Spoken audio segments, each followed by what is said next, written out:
Now, welcome everybody. Bits and Bobs coming at you. Very happy to say, once again, joining us in studio, he covers GAA, golf, and much more besides for the paper. Conor McKeown, welcome. Joe. And Conan Doherty. Hi, Joe. Is with us. Hey, Conan.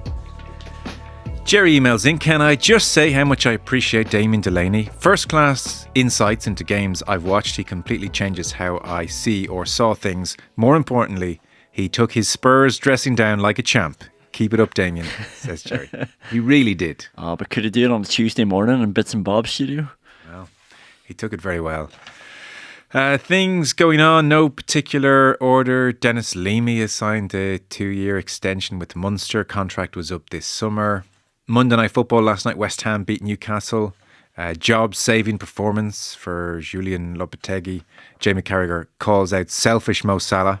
We might touch on that in due course. Republic of Ireland play Wales on Friday, away. Aviva on Tuesday. I think we're only at 15, give or take, 1,000 tickets sold for Tuesday at the Aviva. This is for a place at the Euros next year. Lily Agg was on media duty today. She was part of over 100 professional players who signed a letter to FIFA unhappy with Saudi Arabian sponsorship. Diane Caldwell and Kiera Carusa also signing that letter. Aramco are now the worldwide partner for the 2026 Men's World Cup and the Women's World Cup in Brazil. So over 100 female players signed a letter talking about things like gender equality, human rights, the future of our planet, and obviously not feeling Saudi Arabian values were quite aligned with those issues. FIFA spokesperson at the time said, FIFA values its partnership with Aramco. And I'd say it does. I can show you the check. And FIFA is an inclusive organisation. Again, it's just word salad. The closest they came to speaking some kind of truth was saying sponsorship revenues generated by FIFA are reinvested back into the game at all levels, and investment in women's football continues to increase. In effect, giving us a lot of money, you're going to get some of this money, so we just kind of have to take it, really. That was their response. Lily Agg was talking a bit about that today. Nothing as such new to add, just saying we felt it was important to at least send the letter to FIFA, maybe not expecting the world to change, which increasingly I don't think anyone does. Like ladies golf, for instance, have Hook, line and sinker. Embraced Aramco. Yeah. Very much so. I think it's really important, though, or it's really impressive when athletes kind of do this off their own bat. And, they're fighting against big money. They're fighting against sort of sporting administration and politics and all the murkiness therein. But when you're actively campaigning your own governing body, it just goes to show you, and not to take anything away from this stance, because it's really, really impressive. But it goes to show you what you're fighting against when you're literally taking on the biggest dog in the kennel. FIFA values its partnership with Aramco. It's so helpless, isn't it? And there is a part of me, it's like, that is so admirable. How much are we going to get done with this? And I shouldn't be thinking that part. You look at somebody like that and it's very admirable, the stance they're taking, and yet there's a part of my brain where it's like, how far are we going to get with this? And I don't like that I'm thinking that, because somebody should be standing up for things like that, and I should be sort of just rallying in behind them. Money wins, Conan. I think we should have all been expecting this when, was it Gianni Infantino was living in Qatar for the 2 years before the last World Cup. Yeah. I'm not sure how much scouting of stadia needs to be done, but when the head of the organisation has actually sort of uprooted and decided to settle down there, I think the world of sports, politics and sports sponsorship there, it's just, it's impregnable, I think. Yeah, well, that's continue. It's a very tiresome conversation increasingly. I mean, it goes nowhere.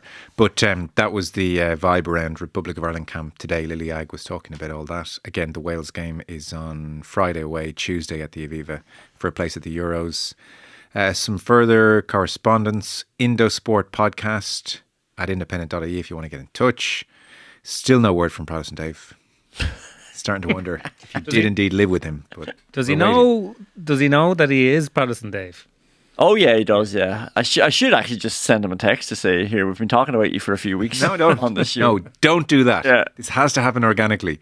I don't care if it takes years. It's showing you how thick the divide is, though. But this is not reaching Protestant Dave. Of all the people that I know who would know him as well, No matter how many people send it on to him, it's just not getting through that not unionist reaching. nationalist divide. No. Email in, Dave, what was it like to live with Conan? So Adrian has been in touch, Adrian Bain. I know I won't be alone in this sentiment, but finding space in an already full podcast listening queue. Your podcast listening queue is the new stack of books by the bed. I know it's difficult when the commute to work is only 30 minutes each way. So, while getting breakfast ready this morning, comma, as my wife snoozed, comma, I listened to the Kiera McAn interview. What an absolute drive-by on his wife. Is right. Very relevant, though, maybe. What a complete drive-by. In the same way that I hope Protestant Dave hears this, I do hope that Adrian Bain's wife hears this. Like, completely superfluous information. That your wife was snoozing at the time is irrelevant. But he puts it in there. We need to put more context. Maybe she was up late the night before. Do you know what I mean? It's very... I know what he's saying. He's saying she's lazy and I'm doing a little too much in this household. My kids are used to me ignoring them when they watch Fortnite videos on YouTube making breakfast, while all of us wear our own headphones. In brackets, he says, welcome to 2024. It is dystopian, isn't it? Oh, it's horrible. Your kids are watching a screen, you're listening to a podcast on headphones, but we're having breakfast together. Well, he has a stack of podcasts to get through, in fairness. So, yeah. No, it's true. I was surprised, though, when my 7-year-old asked me why I was crying when I served him his Rice Krispies. He goes on to say there was a great article in the Indo this week about GAA players becoming anonymous, and that's certainly a valid argument. In contrast, we had Kiera, who spoke with such honesty and vulnerability. It made me emotional to the point that there were tears in my eyes. Again, I know I won't be alone in this, but I will be keeping a closer eye on Kiera McAn in the next 12 months and on her journey back from injury. Between this interview and Jenny Gow earlier in the week, this pod has presented me with different types of sports stars that I'm not used to hearing on my headphones. That can only be a good thing. I'll be listening daily from now on and not catching up at the weekend, in brackets, when my wife is asleep. He doesn't say that. Hang on, let's just put more context on it. He was only making Rice Krispies. His wife was sleeping for 5 seconds. Yeah. His wife, Trojan work all week, says to him probably at 9, will you just go down and give them a few Rice Krispies? He ignores his kids and drives by on his wife. Keep up the good work. All the best. Adrian Bain, sorry for the long email. Adrian, I think you are going to be sorry for this email. It's great to see that we have such discerning listeners. Here, if you didn't hear it, this is a touch of what Kiera McAn was talking about on Thursday. So, as you would know, an amazing last 2, 3, 4 years for McAn after an injury-ravaged early part to her career, culminating in winning European gold in June and thinking, finally, this Olympics is the one. And then her Achilles struck. And the night before she was due to race in the Olympics and become a 3-time Olympian, she had to call it and say, I'm out. So here is her recollection of that moment. I walked down to a quiet spot in the village with Thomas. We sat out looking over the river, and it was pretty tough to say, okay, I'm going to make the call. And sat there and cried and Tommy had to walk away because he's so funny, he's very stoic, and he was like, he didn't want me to see him cry. So he was over there and I was like, right, I'm going to ring my family first. They're the first people that found out. So I rang my mum and dad and my siblings who were together, told them. And I can tell that they were heartbroken for me, but because I had met them for dinner early in the week and kind of told them that things were a bit rough. Like always, they were like, it's okay. Are you okay? Yeah, my daddy's like, is Thomas there with you? I'm like, he is. Okay, that's good. You have each other. We're here whenever you want to come to your family. And then I rang my auntie Adele, who I'm really close to, and she said the same. And sorry, I don't want to cry on you. No. And I was like, you've come all this way to watch me in Olympic Games. And they're like, here, we'd go to the lengths and breadths of the world just to watch you have a walk. It's not about that. It's like, we're here for you, not for the track. And Tommy said something that just really struck a chord. He said, look, you're a European gold medalist. And he's like, you did that in Rome and Italy was something very special to Jerry. And he's like, I don't know. Maybe there's something in it. LA was Jerry's Olympics. Maybe it's a sign. So I sat on those little steps, decided that I was withdrawn from the Paris Olympics, but I've had my sights firmly set from that moment on LA. So in that really tough moment, I was like, right, this is not going to be my last memory of an Olympic Games. It's not going to be my last memory to have 2 Olympics where I feel like I've been robbed. I am going to make sure that I'm on that track in LA. Ouch. Yeah, it goes like, it's amazing thing. It's an amazing the way the human brain works. That your first reaction in that situation is, how is this going to affect how my family feel? You know, like, it's not an immediately selfish kind of reaction. And like, how would anybody's family feel? Their first concern would be for you. But it's so brutal that the Olympic Games is such a big thing for track and field athletes, that it is not the only show in town, but by far and away the biggest one. And it's only once every 4 years.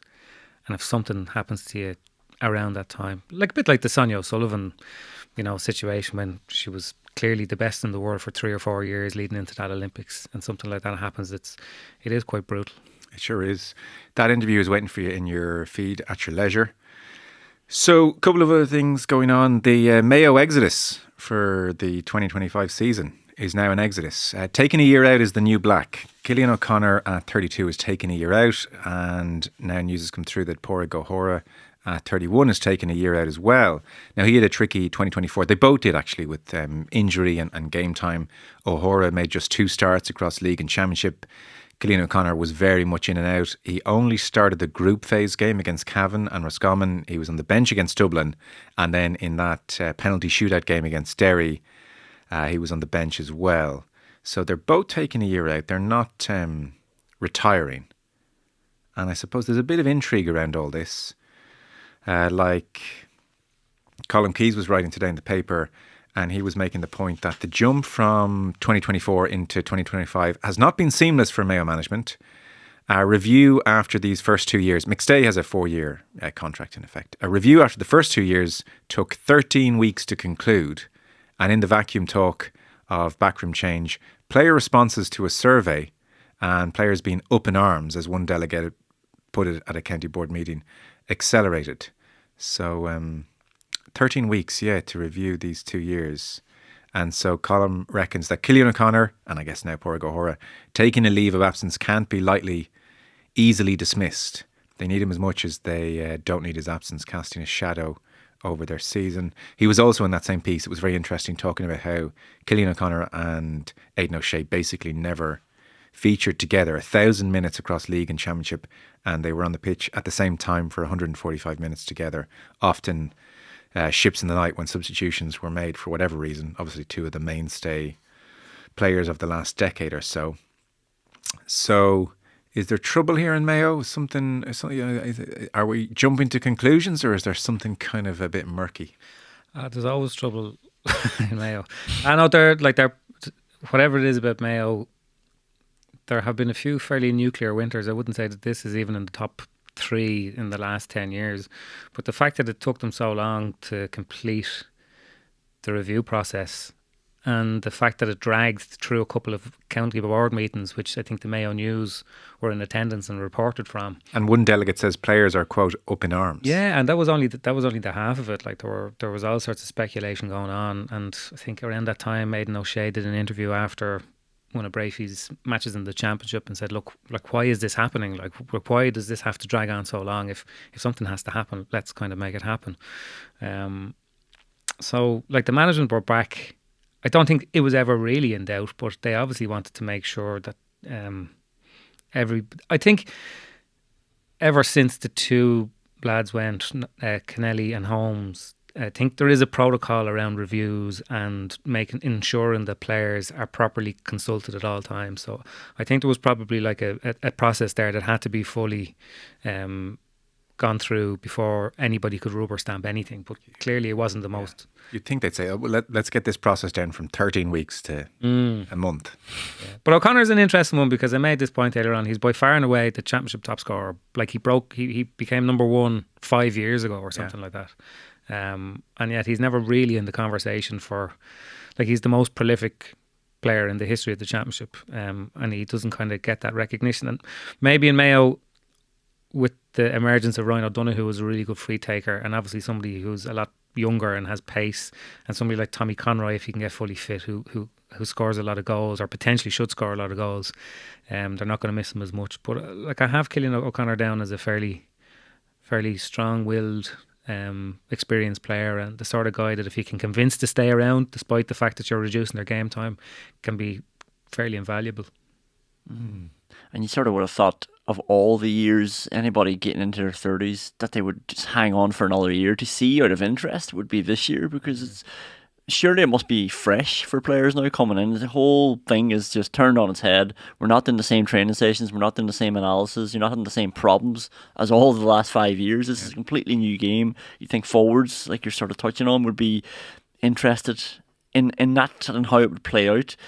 And what's interesting to me is that it's so late in the year now as well. I know this review process is going on for 13 weeks, but they would have had meetings and talks, and even talks about meeting up now at this stage, and you wonder, is that when somebody decides then, no, this isn't for me actually. I've heard enough. Maybe you just leave it until November because you don't want to think about football for a while, but this is when people are now planning on meeting, and next week as such. There's also the thing of like, okay, you're taking a year out, not at 25, like at 32.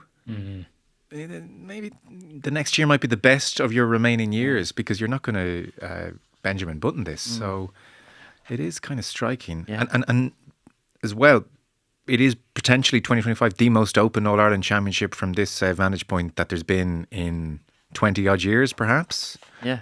So like you look at the odds, and I know some apologies if you're one of those people that hates the odds being read out. I can appreciate it's a nuisance, but it does maybe illustrate the point. So there are 8 contenders in effect if you're going off the bookies, because it jumps out to kind of 50 to 1 for the likes of Roscommon and Cork and those that tier. But do you know the odds already? Do you know who the favourites are? I do, because for some reason I looked them up about an hour ago. Ah, right, okay. I don't. You're no fun. Who do you think the favourites are? Dublin. No. I'm shocked at that. The odds are now nonsense. Dublin are 4 to 1 second favourites So the favourites are Kerry? at 9 to 4. 9 to 4. Yeah, that's crazy. Crazy. Kerry, Dublin, third favourites are... They're not going to give it to Armagh out of a gesture, are they? It's Galway. Galway 5 to 1. Yeah. Fourth favourites. Armagh. No. Armagh. Come on. What'd you say, 9 to What 1? have they ever done? 6, 7 to 1 territory here for fourth favourites. Who are about 6 to 1 for the All-Ireland? Mayo? Donegal. Donegal. That is rubbish. Michael Murphy's back. So Donegal are the favourites out of all the Ulster teams? Yeah. Wow. Fifth favourites. Armagh. Yeah. And then Mayo after that? No. Jeez, they're not giving Mayo much of a chance.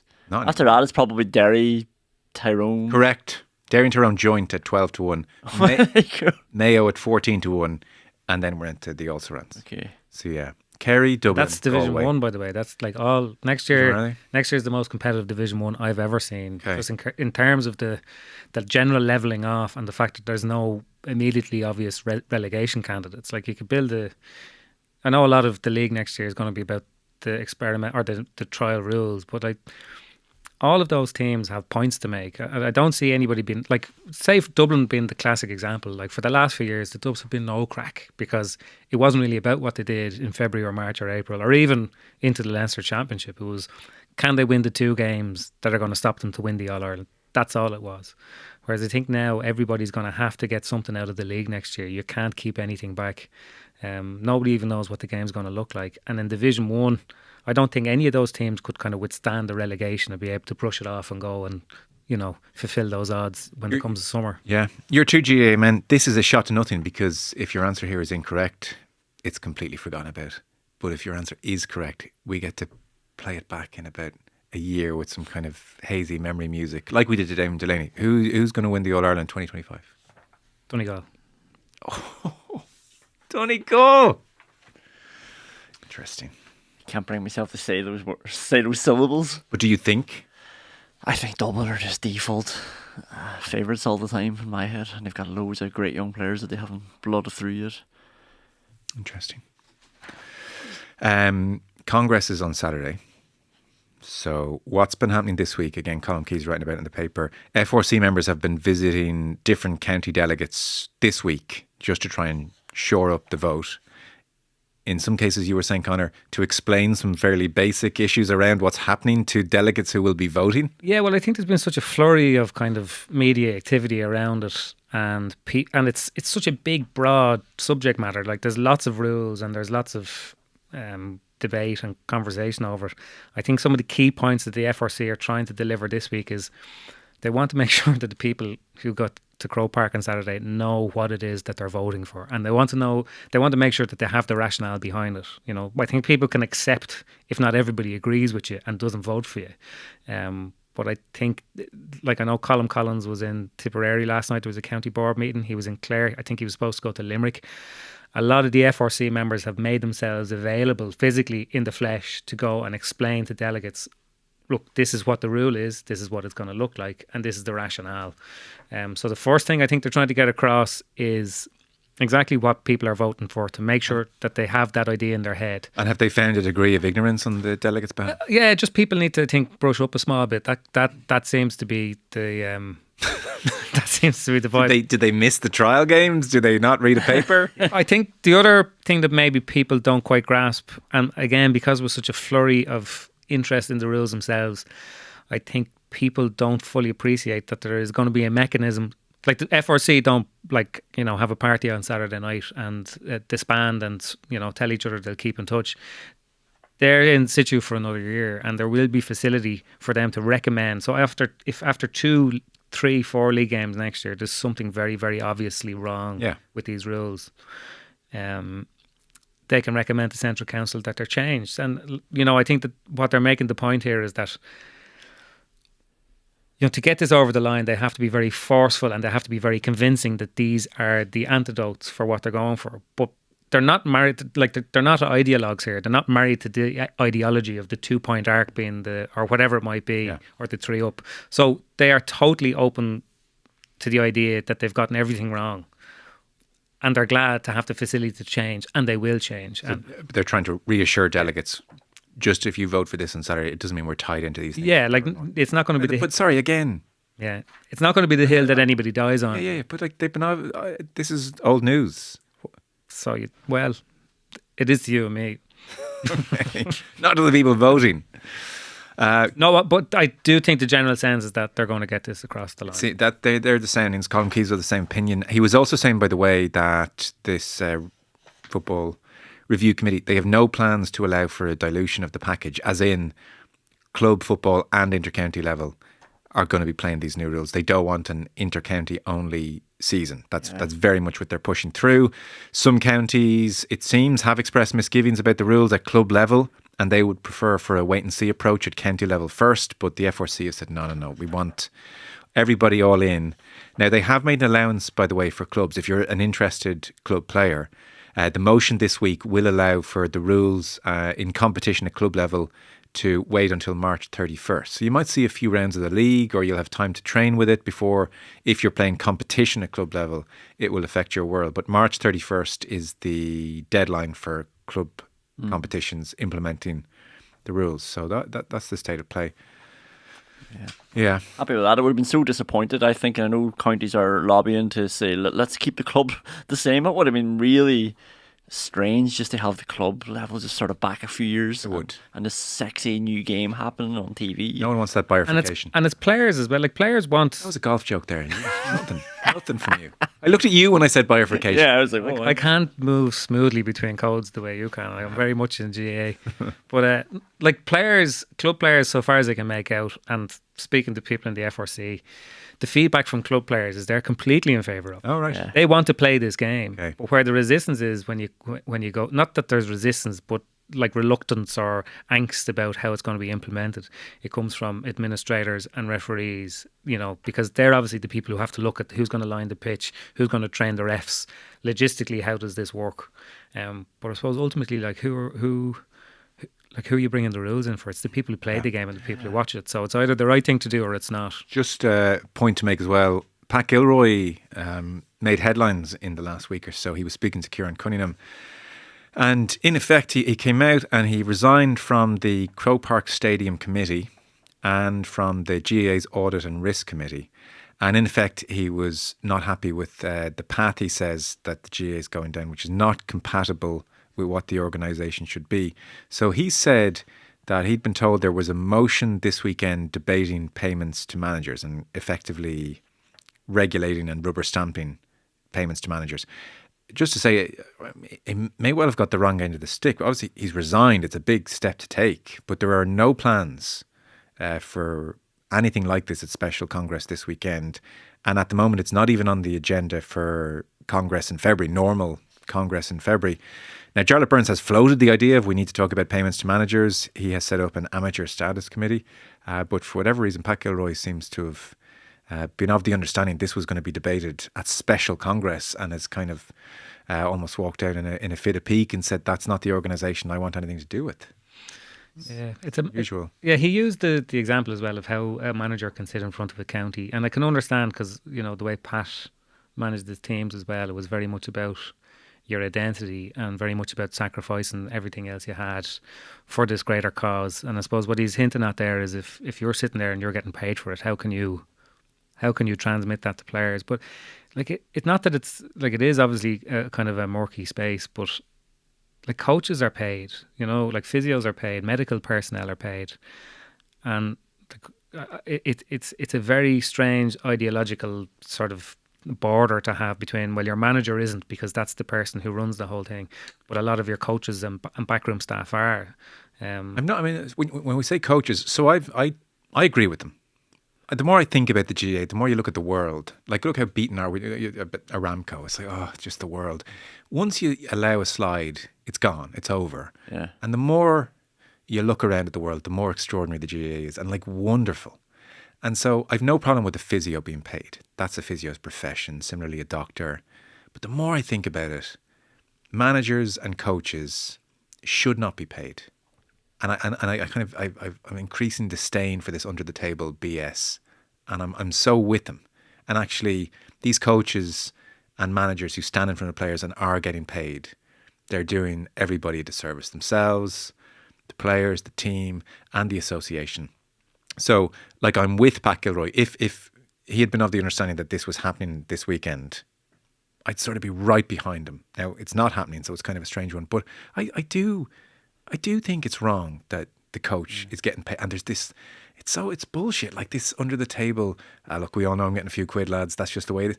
Like, yeah, he's dead right. How do you stand in front of a group of players and make demands on them and we're all in it together, lads? And actually, you're just pocketing 80 G's and a nice car to boot. Like, it's nonsense. Yeah.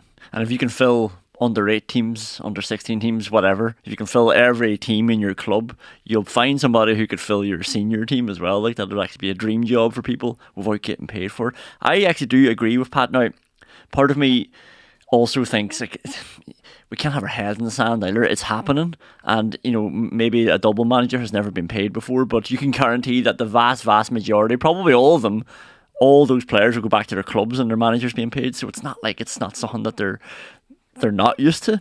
But I do wonder, sort of like the Lily Ag thing, should I just be rallying in behind Pat Gilroy here? Here's somebody standing for something, what you're touching on. It's like, this is pure. The GAA does have this sort of sectioned out. If you want to be involved, you play and you do it out of your spare time, out of the goodness of your heart, out of the service for your club. Why shouldn't a coach or a manager do that as well?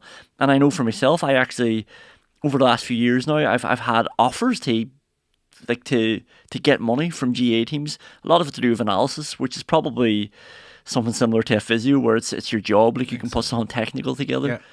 But I still haven't done it, and that's not me taking a moral high ground. It's actually just me not knowing exactly where I stand on it, and I do feel uncomfortable about getting paid for something GAA-wise. Even if it is taking time out of your day to do it, I can just say no and then carry on with my life and carry on getting paid for a job. Like, where you could say Charlotte Burns, in having this amateur status committee and kind of floating the idea of payments for managers, where you could say it's admirable, is that he's sort of saying, well, let's not lie about what's going on. Let's stop this under the table aspect, and if it's happening, let's just be open and transparent about it. And that's there's an admirable in a way. But the more I sort of thought about Gilroy's comments, I was like, no, he's absolutely right.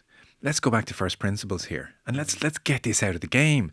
Like, the second Charlotte Burns is waving the white flag, in a sense. It's like, this is happening, we can't stop it, let's just be open about it. And that's fine. But now, when I listen to someone like Gilroy, make the points he's made. Again, confusion over the special Congress point, but I thought, yeah, he's right. And actually, let's like wash this out of the game. Let's not have the next generation doing this, because once you regulate it and once it's in, it's a race to the bottom. It's done. It's never coming back. I still think there's a chance So what do you do? to grab GAA and you get onto county boards and you get the right people in county boards and you say, everyone, we're stopping this. Like, we're really stopping this. Who's in, who's out? And you try and do it that way. It's a bit of a win hearts and minds exercise, I think. Yeah, it's a big drain of the swamp. Like it's an entire industry now. No. Like it's huge. I went to interview a particular manager, and because they were involved in a match last year, could be the year before, and I realised I didn't know anything other than what they did, coaching their team. So I just Googled their name, and it brought me to their LinkedIn page. And this manager described himself as a GA manager on his LinkedIn page. So like it's gotten to the stage where I know certain managers make like full tax returns. Do you know what I mean? Like it is official in everything but in the GAA rulebook. So it would take a huge effort. Yeah. Like I love the idea of the GAA. I think it is absolutely brilliant, the idea that it's your county versus my county, and you know, inter-county transfers and stuff like that. Same thing drives me absolutely mad. And you know, like how many GA presidents have I was only looking up for a piece on Special Congress, old reports of things that had happened at Congress and Special Congress, and like this is stretching back 25, 30 years. Was it Jack Bootman? You know, we couldn't even find the table, let alone the payments under the table. So it's going on since the history of time, really. Oh yeah. But I don't really know what you do to stop. No, I look, I don't know the methodology to stop it, but I definitely had a moment when I read Gilroy's comments where I thought, okay, he's so right. And I've just become a little bit inculcated into it's just the way it is, like get on with it. But actually, think about how precious the organisation is. You just don't, you want to be really careful. You want to really consciously, if you're going to let it slide, you want to really consciously do it. And it can't just be, I hate the best argument for what Jarlath Burns is talking about is, sure, look, it's happening anyway. We can't do anything about it. Maybe we can.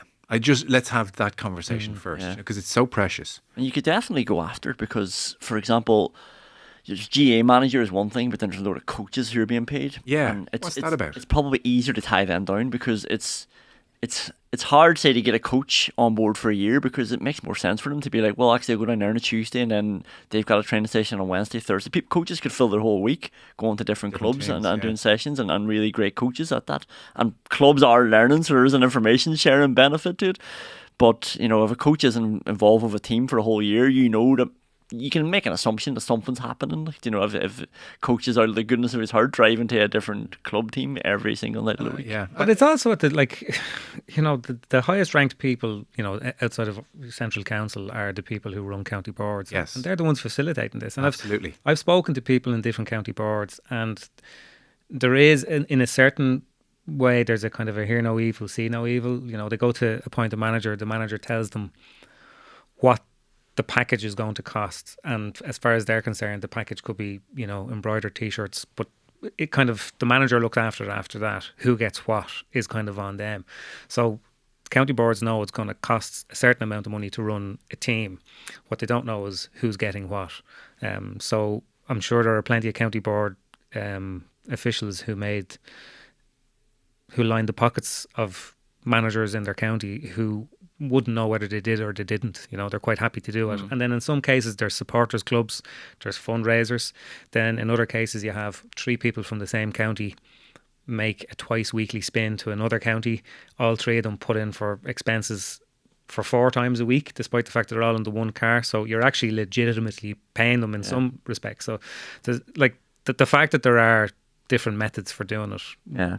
And I think that's probably a big problem, because I know there was a story recently in the Examiner as well.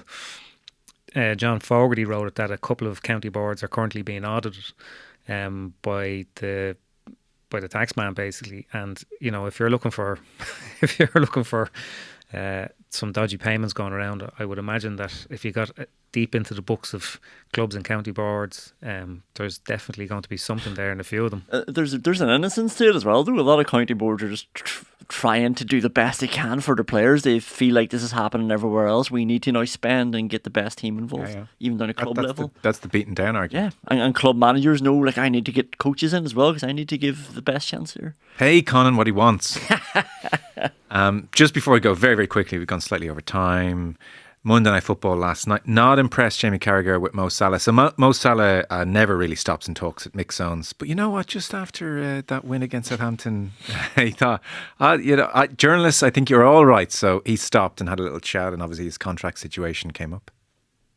We almost in December. I haven't received any offer to stay yet in the club, so probably I'm more out than in. So would you like to stay though? Well, I've been in the club for many years. No club like this, but in the end, it's not in my hand. So, as I said before, it's December, so I haven't received anything yet about my future. So it feels like the fans would love you to stay, though, given the reaction today. I love the fans love me, but in the end, it's not in my hand, it's the fans' hand. So, let's wait and see. How do you feel about the fact there hasn't been an offer then? Does that disappoint you? Of course, yeah. And so what? Have you spoken to the club about why there hasn't been an offer? Well, I'm not gonna go and say I'm not gonna retire soon. So I'm just playing I'm focused in the season, and I'm trying to win the Premier League or hopefully the Champions League as well. But yeah, it's a disappointed, but we'll see. Do you feel as if, because obviously you'll be 33 next year, but do you feel as if you can go on at the highest level like Messi and Ronaldo into your late 30s? As you see, I'm very professional. Everybody see my work ethic, so I'm just trying to enjoy my football, and I will play at top level as long as possible. When he says everyone's seen my work, they mean me with my top off. Have a look at this. You're very, very open with journalists there. I must get a job covering Premier League matches for a living because they... Any more questions? Anyone? Here's Jamie Carragher on Monday Night Football. But I must say, I am very disappointed with Mo Salah. Why? That interview last night after the game, and it comes out today. Liverpool have got Real Madrid midweek and they've got Manchester City at the weekend. That's the story for Liverpool right now.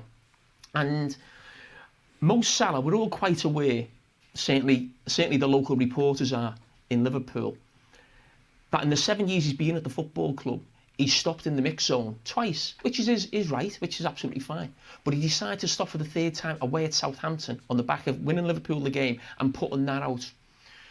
Now, the most important thing for Liverpool Football Club this season is not the future of Mo Salah. It's not the future of Virgil van Dijk, and it's not the future of Trent Alexander-Arnold. The most important thing is Liverpool winning the Premier League. That is more important than any of those players. And if he continues to put comments out, or his agent keeps putting cryptic tweets out, that's selfish. That's thinking about themselves and not the football club. I kind of agree. Yeah. What damage is it doing that Salah is drawing attention to his contract? Like, is it doing any damage to Liverpool's ability to win the league or the Champions League? I think it's a big distraction, yeah. But just for the media cycle, or for actually the people who can affect the results? It's hard to say when I'm not in there. Maybe players just roll their eyes and don't take any notice, sure. But bad vibes. There is a difference, I think, between things which are public and private.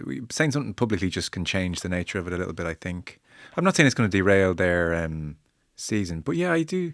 There is a certain, we're a team, publicly we conduct ourselves as a team, and you're kind of going on these solo runs publicly. I don't think it helps the kind of ambience, maybe. But I also thought there was something so disingenuous about the old, they haven't even made an offer. Not even an offer. And the journalist, does that disappoint you? They haven't made an offer. God, that's awful. Well, of course they... And Carragher made the point, and I thought the same myself. You're saying, I want X. Liverpool are saying, we'll give you Y. If Liverpool formally, mid-negotiations, we'd like to offer you Y, that's an insult. Yeah. So this whole, they haven't even made an offer.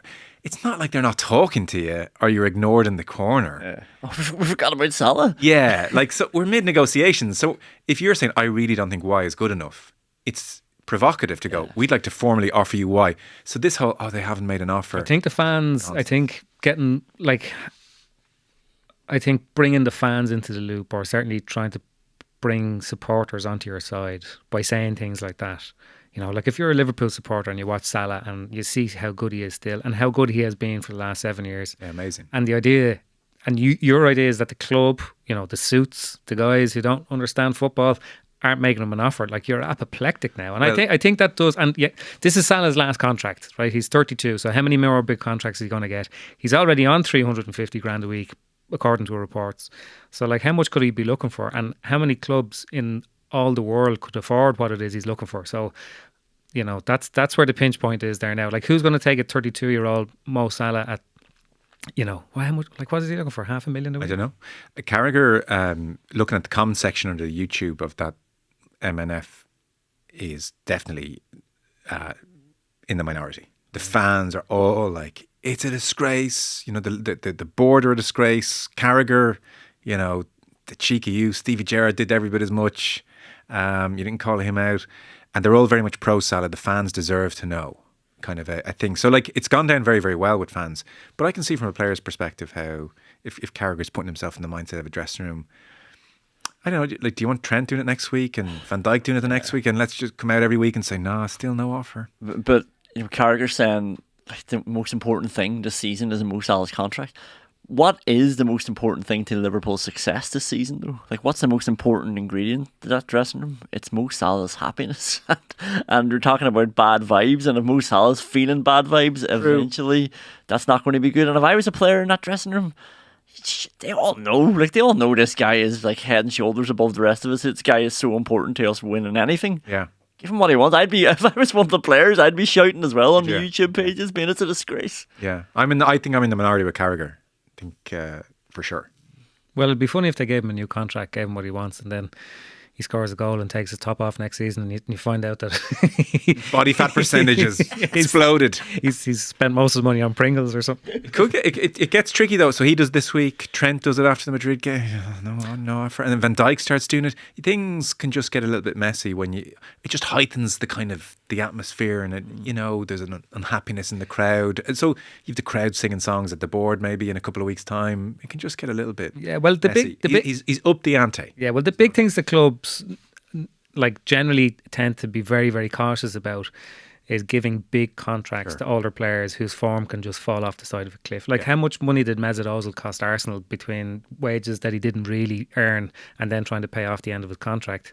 And maybe if things go wrong for the team, like, you know, they're in a good place at the moment, but maybe if things go wrong for the team and you have 2 years left in your contract and you do start to pick up injuries, you know, that could be some of the worst money they ever spent. And like 3 contracts of that spec, I know, like, Liverpool, one of the biggest clubs in the world, but it adds up, and I'm sure it affects your capacity to recruit players and reward younger players longer contracts. Yeah, for sure. I think that's about us. So generally what's going on in the world. Conor McKeown, thank you very much. Oh, thanks. Colin Doherty, thank you. Thank you, Joe.